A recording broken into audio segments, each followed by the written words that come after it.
Welcome into the Inside Carolina Postgame Show, sponsored by Johnny T-Shirt Incongruity. I'm your host, Tommy Ashley. That's Dewey Burke. Crawl at the bottom says it all. Stanford 72, Carolina 71 in the Smith Center on Saturday afternoon. Dewey, when you're watching these games, you sort of think of themes and stuff we're going to talk about. I guess the overarching theme is you let a team hang around that shoots really good from the free throw line and made them when it counted, and then a big shot by a former Dookie to beat Carolina in the Smith Center. Your overall thoughts?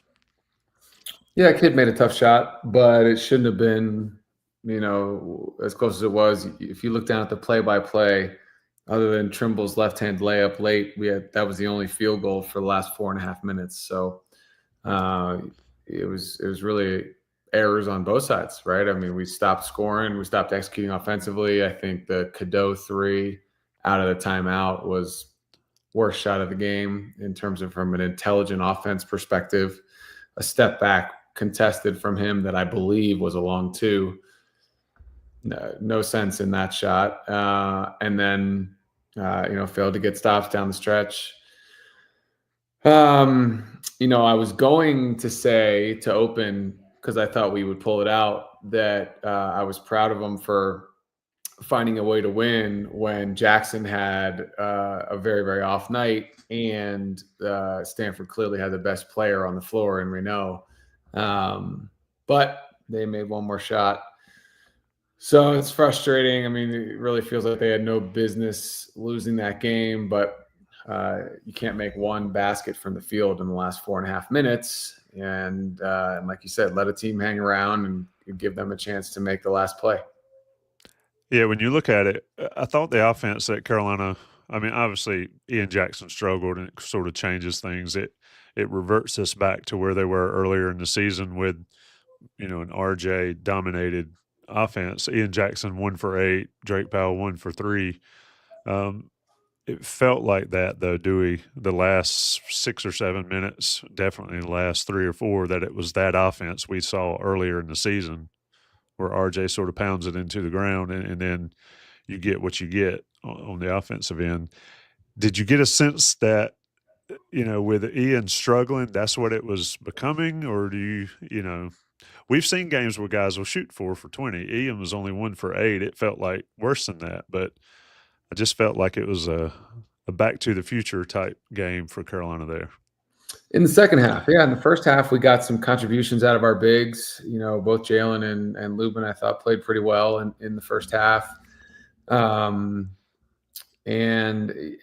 Elliott and Seth made timely buckets at the rim there in the second half. But yes, the last 4.5 minutes, we over dribbled. The ball didn't move. We couldn't get it to go in the basket. And like I said, a very questionable shot from Elliott, I felt, coming out of a timeout.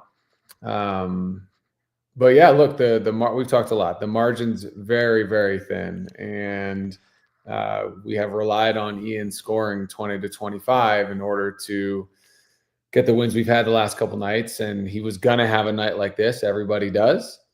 And again, I was hopeful to make mention of the fact that we found a way to win despite the night that he had, and that Raynaud was so strong for them, even though it really did switch to Blake's in the down the stretch there, because Raynaud hit the big three. That was a huge three that he hit. But yeah, look, they're just the margins is so thin. We have to play near perfect to win with the team that we have, and yeah, look, they made one more play than us. I want to look at that again. I do think that he might have gotten away with a push off, but a lot of times refs swallow the whistle on those last possessions. So look, I think if any of Ian or RJ, either of, I should say, have a bad night, it's going to be hard for us to win. Even in a weak ACC, that's just the reality of who we are. How did you feel like they defended Raynaud there? I mean, 8 for 24, 3 for 12 from 3, 25 and 13. I mean, it's a solid night, 37 minutes. I'm not sure they challenged him enough on the defensive end, even though Lubin had some shots. Jalen Washington was taking more jumpers than normal. Um, Playing against a big like that, we talked about the last couple of weeks. How would Carolina's bigs fare against an elite big? He's still not a down in the post pound you big, but Right. he certainly has got some skills. How do you see that matchup going forward for North Carolina to be able to compete with an elite big? I don't know that we can compete with elite bigs, to be candid, but I thought we probably did a better job on him in the second half. He settled for a lot of threes there, and he missed a bunch in a row. And like you said, you look down and he shot 3 for 12. So it's not like he really killed us from the perimeter. But the one that he did hit late cut it from 4 to 1, and that was a big shot. So I thought he was more dynamic in the first half. In the second half, it wasn't as much him. I just think, we had the game in our control, up 5, 66-61 with 4.5 to go. And at home, that's a game you win. You should win that game. You should be able to keep the lead, stretch it out, and come down and make free throws and win comfortably. And we could not get a field goal to go. And it's very hard to win in a tight game if you score one field goal in the last 4.5 minutes. So, yeah, look, I think Raynaud was the best player on the floor because of his skill and his ability, and that was more so in the first half demonstrated. Yeah, but if down the stretch, if there's a lid on the basket, at least on the other end, you got to get stops. And if you stop scoring and don't get stops, yeah, it's going to be a painful end. And, if we had a couple more clicks on the or ticks, I should say, on the clock, maybe we get a good look there, and it was just a back and forth. But unfortunately, they had the last chance, and kid made a tough shot. Yeah, not a whole lot to talk about here on the Inside Carolina post game. Carolina loses to Stanford, a quad 3 loss at the current moment. I believe Stanford was 85th in the net, so you lose to them at home. That's a quad 3. Not good for NCAA tournament purposes, especially a team that is currently on the bubble or just over the top of the bubble. Dewey, one thing you mentioned, getting stops. And this is something that I've tried to pay attention to a lot, and a lot of people chart this stuff on the message boards and talk about it. It seemed like Stanford was able to get a good look on out of baseline, out of bounds plays repeatedly. Is that a systematic thing that Carolina's got to figure out, or were they doing something special that just gives teams trouble? No, look, I mean, they were talking about it a lot on the broadcast. They had back-to-back buckets when we were playing man, and so we switched and played zone, and then let a direct cutter catch it and lay the ball on the rim. So, we tried man, we tried zone. Just, too easy to get such easy looks under out of bounds. I don't think they did anything that was rocket science. Just, a little bit of lack of focus there and communication. Leads to easy shots under out of bounds. I mean, you should be able to defend hard enough to force the team just to throw it out towards half court and then run their half court set to let people get easy open looks 3 times in the second half. That to me, that's a lack of focus. So yeah, look, Tommy, I don't have a lot to say. I just, we're just we can be a very average, and a night like this when the guy who's been carrying us offensively has an off night, which everybody's bound to have, we couldn't find a way to pull it out. Carolina loses to Stanford by 1 point. We can't do a less than 10-minute show, do we? So Carolina goes to Wake Forest on Tuesday night. Now these games become must wins. Everybody knows how I like to talk about must wins. I mean, Wake Forest has been hell to play for Carolina up there or in Winston the last few times. How do you bounce back? Is it a one-off deal? If you're a freshman and you have bad games, is it one-off? Does it stick with you worse? If you're a guy like RJ who's been around forever, is it easier to put it behind you? What's the mindset in a locker room after a game that you simply can't lose and you've lost? Yeah, I mean, you got to regroup because Wake's playing well, and we have obviously played very poorly over there. So no, look, they're young enough; they'll have a short memory and be ready to go. We also just kind of are who we are. We're just we're a team that really has to play near perfect to win, just because of the way the roster is constructed. It's tough. And, I think one of the other things I would have pointed to, which I mentioned briefly, is I thought our front court production was pretty good tonight. I mean, I'm going to quickly do the totals here, but I thought Washington and Lubin were serviceable. I mean, combined between the two of them, you get 21 and 9.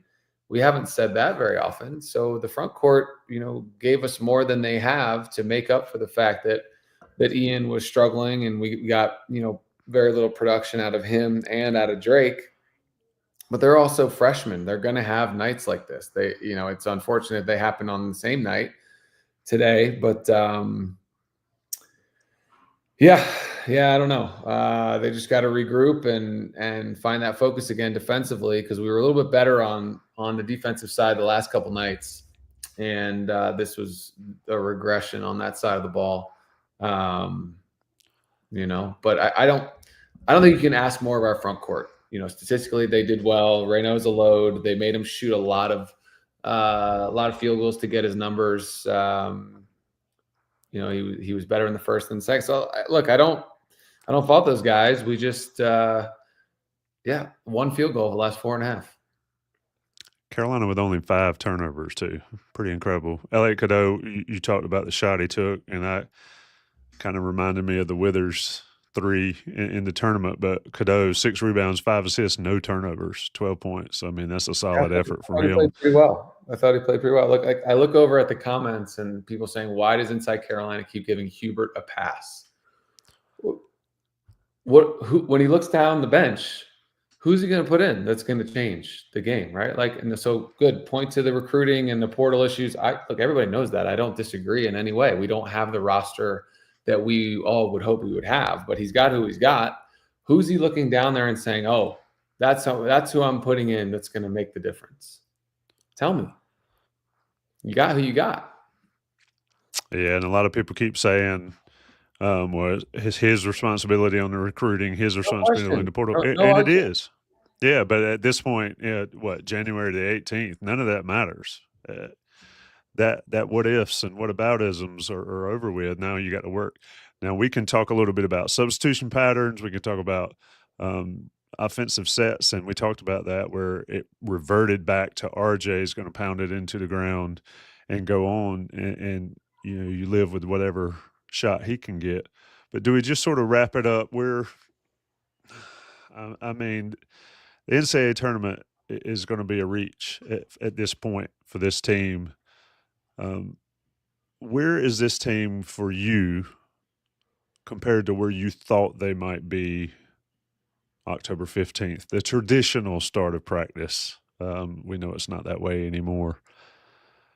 And how can they be better, and what can they do differently maybe at this point in the season that's feasible? Not finding a big in the portal, not creating Cade Tyson monster. What's feasible for this team other than just playing balls to the wall every night? Yeah, they have no margin. So, lackadaisical effort on the defensive end is going to lead to losses. That's the biggest one. We talked a couple games ago about how from the jump against SMU, their defensive effort was outstanding. They took the fight to them. I didn't think you saw that tonight. In spurts and phases, but we have no margin. And it's going to continue to be difficult for this team to score. We're perimeter oriented. The bigs were better tonight. I'd love to see them continue to try to build Jalen's confidence, because the first half was good, but then gave us virtually nothing in the second. So, to your question, how is this team performing as it relates to my expectations from October 15th? My expectations on October 15th were we were going to really struggle up front.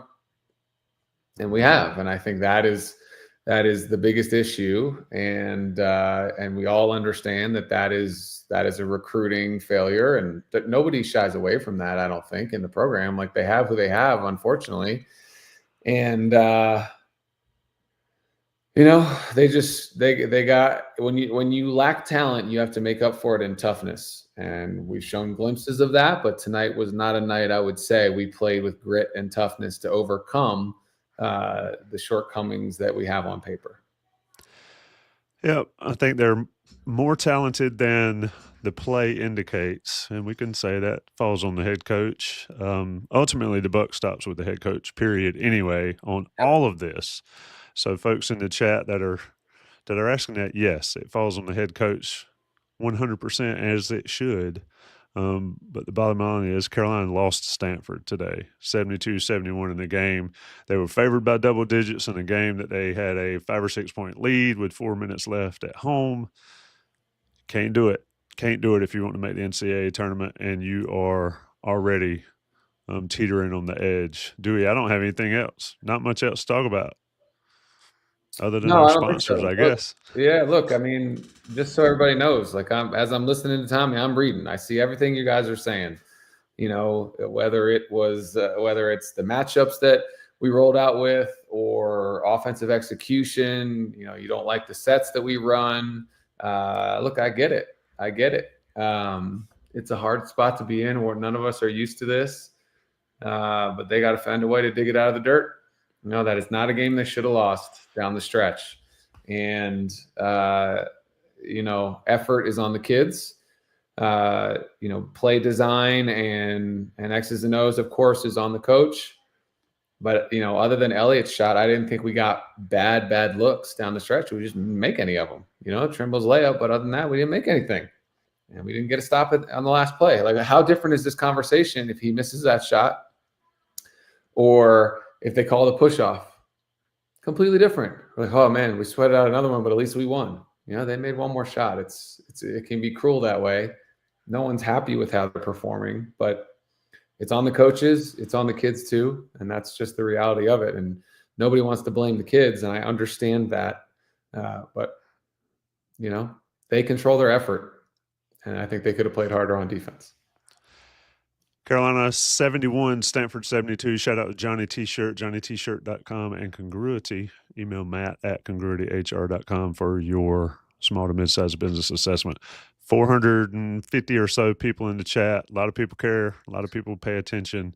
Dewey, it's always a pleasure to talk to you, my man. Thank you.